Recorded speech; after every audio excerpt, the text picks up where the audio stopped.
कभी कभी हमारा ना कोई सब्ज़ी खाने का मन करता है ना ही कुछ और। उस केस में हम बनाते हैं या तो राजमा या छोले। आई थिंक वो सभी के फेवरेट होते हैं। आज मैं बनाने वाली हूँ राजमा की एक ऐसी यूनिक रेसिपी जो कि यूनिक भी है, सिंपल भी है, बहुत ही टेस्टी मज़ेदार राजमा करी की रेसिपी। तो चलिए बनाना स्टार्ट करते हैं मेरे साथ राजमा करी की बहुत ही इजी एंड टेस्टी रेसिपी। इसके लिए 1.5 कप राजमा ओवरनाइट सोक करके अच्छे से 2 से 3 बार धो लेंगे उसको और उसको प्रेशर कुकर में कन्वर्ट कर देंगे।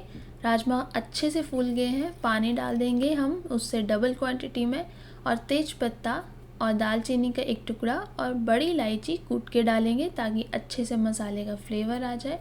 नमक थोड़ा सा कम डालेंगे, 1/4 या आधा चम्मच, और प्रेशर कुकर को कर देंगे बंद। विसिल एक बार चेक कर लेंगे और उसको गैस पे चढ़ा देंगे। 2 मीडियम साइज़ प्याज को बारीक कटा हुआ ले लेंगे, इसमें पेस्ट नहीं बनाएंगे। 2 मीडियम साइज़ टमाटर का पेस्ट बना लेंगे हम, और यहाँ पे 6 से 7 कलियाँ लहसुन की और 2 इंच अदरक को हम अच्छे से कूट लेंगे। इसका पेस्ट नहीं बनाएंगे, अदरवाइज़ पेस्ट का जो टेस्ट है वो थोड़ा डिफरेंट हो जाता है। तो अच्छे से इसको कूट लेंगे। इसीलिए हमने प्याज को भी बारीक कटा हुआ लिया है क्योंकि प्याज के पेस्ट का टेस्ट बहुत डिफरेंट होता है। अच्छे से हमने इसको क्रश कर लिया है। तो अब हमारे राजमा की यहाँ पे 6वीं या 7वीं सीटी आ गई है। हमें इसे 7 से 8 सीटियाँ ही लगवानी है। उसके बाद हमें गैस को कर देना है बंद और ठंडे होने छोड़ देना है। ठंडा होने के बाद विसल को एक बार चेक कर लेंगे और राजमा को निकाल लेंगे। राजमा जितने पुराने होंगे उनको पकने में उतना ही टाइम लगेगा, ध्यान रहे। तो अगर राजमा नहीं पके हों तो 1-2 सीटी और लगवा लें। इस तरह से इसको दबा के चेक कर लेंगे तो राजमा अच्छे से पक गए हैं। दूसरी तरफ पैन में डालेंगे 3 से 4 टेबलस्पून तेल। तेल के गर्म होते ही 1 चम्मच हम इसमें डाल देंगे ज़ीरा, उसको अच्छे से तड़कने देंगे। और अब इसमें डाल देंगे प्याज बारीक कटा हुआ। पेस्ट नहीं बनाना है, पेस्ट से बहुत अलग फ्लेवर आएगा। तो ये प्याज का जो फ्लेवर है बहुत यूनिक होगा। प्याज को हम पकने देंगे कलर चेंज होने तक। तो इस तरह से जैसे ट्रांसलूसेंट कलर पिंक आ जाएगा उसके बाद हम डालेंगे क्रश किया हुआ जिंजर और गार्लिक। अच्छे से हमें मिक्स कर लेंगे और साथ में इसमें मैं ऐड करूँगी हींग। हींग अगर आप नहीं डालना चाहते हैं तो ऑप्शनल है, बट ये डाल के इसका फ्लेवर बहुत ज़्यादा इन्हांस होता है। तो प्याज हल्का सा कलर चेंज हो गया है, इसको गोल्डन ब्राउन होने तक हम भूनेंगे।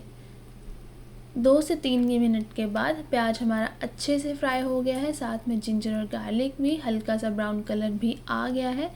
अब हम इसमें डाल देंगे आधा चम्मच हल्दी, 1 चम्मच कश्मीरी लाल मिर्च और 1.5 चम्मच धनिया पाउडर। अच्छे से हमें मसाले को मिक्स कर लेना है 1 मिनट के अराउंड और छोड़ देना है ताकि मसाले अच्छे से मिक्स हो जाए। गैस को मीडियम ही रखें और इसमें डाल देंगे अब हम टमाटो प्यूरी और इसको अच्छे से मिक्स कर लेंगे। और टमाटर डालते ही हम डालेंगे नमक। नमक हमने पहले भी डाला है तो थोड़ा कम ही डालेंगे अभी। नमक को अच्छे से हम मिक्स कर लेंगे और टमाटर को हमें तब तक पकाना है जब तक तेल सेपरेट ना हो। कवर करके पकाएंगे और बीच बीच में ऐसे चेक कर लेंगे। अगर तेल नहीं सेपरेट हुआ तो फिर से कवर करके 3 से 4 मिनट तक पकने देंगे। 3 से 4 मिनट के बाद तेल अच्छे से सेपरेट हो गया है। अब हम इसमें ऐड कर सकते हैं राजमा। किसी भी सब्ज़ी में मसाले का पकना बहुत इंपॉर्टेंट है, वो सब्ज़ी का टेस्ट चेंज कर देता है। तो अब हम इसमें डालेंगे राजमा, और पानी भी हम इसका यूज़ करेंगे ग्रेवी के लिए क्योंकि इस पानी को यूज़ करने से राजमा और ज़्यादा टेस्टी बनते हैं। इनको हमें बॉईल करना है 15 से 20 मिनट कवर करके। बीच बीच में हम चला लेंगे राजमा को इस तरह से। तो राजमा बॉईल हो रहे हैं बट अभी ग्रेवी उतनी थिक नहीं बनी है, तो अभी हमें इसे और बॉईल करना है। मीडियम आंच पे ही बॉईल करें, इससे टेस्ट ज़्यादा अच्छा आता है। 15 से 20 मिनट के बाद राजमा हमारे अच्छे से बन गए हैं, ग्रेवी थिक हो गई है। इससे ज़्यादा हम नहीं पकाएंगे, ठंडा होने के बाद ग्रेवी और थिक हो जाएगी। अब हम इसमें डाल देंगे ग्रीन चिली के स्लाइसेस और धनिया। इससे सब्ज़ी ना ज़्यादा तीखी होती है और ये हरी मिर्ची देखने में भी बहुत अच्छी लगती है। तो गैस को कर देंगे बंद और कवर करके 2 मिनट तक सेटल होने के लिए छोड़ देंगे।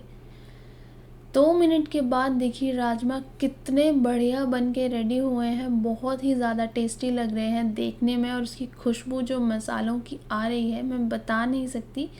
तो आप भी ये राजमा एक बार ज़रूर इस स्टाइल से बनाएं और अपने फैमिली और फ्रेंड्स के साथ शेयर करें, और एक बार उनको ये रेसिपी बनाकर खिलाएं। यकीन मानिए वो आपके फेवरेट हो जाएंगे।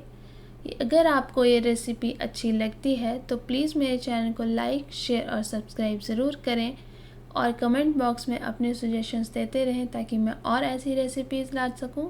और एक बार इन राजमा को अपने वीकेंड्स पे या वीकडेज़ पे ज़रूर ट्राई करें। बहुत ही टेस्टी हैं, बहुत ही इजी हैं बनाना। तब तक के लिए इन राजमा का मज़ा लें और हेल्दी रहें। Stay tune and see you soon in my next video. Thank you.